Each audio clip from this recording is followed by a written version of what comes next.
한국이 보이스피싱 천국이 된 이유 2탄, 금융위사는 책임지지 않습니다.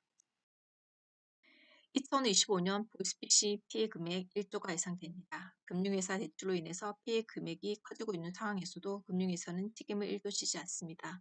한국 정부는 이런 금융회사에 책임을 지을 생각이 없습니다. 하지만 선진국에서는 금융회사의 책임을 묻고 있습니다. 미국은 보이스피싱 사기 때문에 대출이 실행된 경우 피해자가 어느 정도 신용법적 책임을 지되 금융사도 적극적으로 대응해야 합니다. 미국 사례를 보겠습니다. 사기 피해로 받은 대출금이라도 피해자 명의로 정식 체결됐다면 법적으로 상한 책임은 피해자에게 있음이 기본 원칙입니다. 다만 미국에서는 사기 사건으로 인정되면 금융사, 보험, 정부 구조를 통해서 부채 경감 또는 탕감 절차가 가능하고요. 즉시 신고를 하고 금융사에 접수를 하고 이 증거를 제출해야 합니다. 그리고 해당 대출을 디스퓨티를 놓은 상태로 전환되고 이자 추심이 일시 중단되고요. 조사 기간에는 채무 이행이 유예가 되고요. 사기로 확정이 되면 금융사 또는 금융사 보험 등에서 손실 보전을 하고 피해자는 부채 면제 또는 일부만 변제하게 되고 사기로 불인정된다면 피해자가 상한 책임을 하는 방식입니다. 영국 사례를 보겠습니다.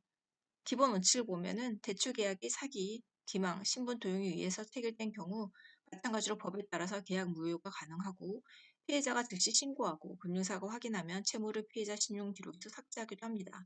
경찰에 신고하고 금융기관에 신고하고 사기가 되었다는 것을 증거를 제출해야 되고 대출이 마찬가지로 디스퓨트를 놓은 상태로 전환되고 이자 추심은 중단됩니다.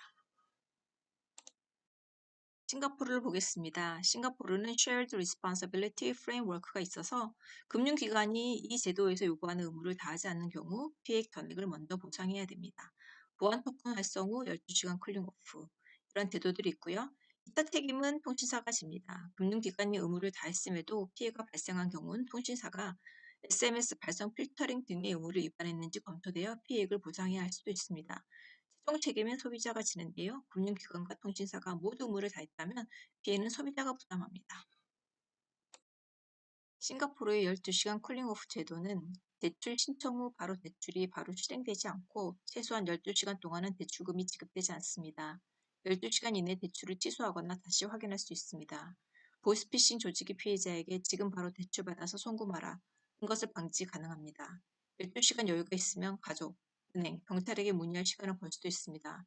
이런 제도는 도입하기가 매우 쉽습니다. 하지만 한국 정부는 도입하고 있지 않습니다.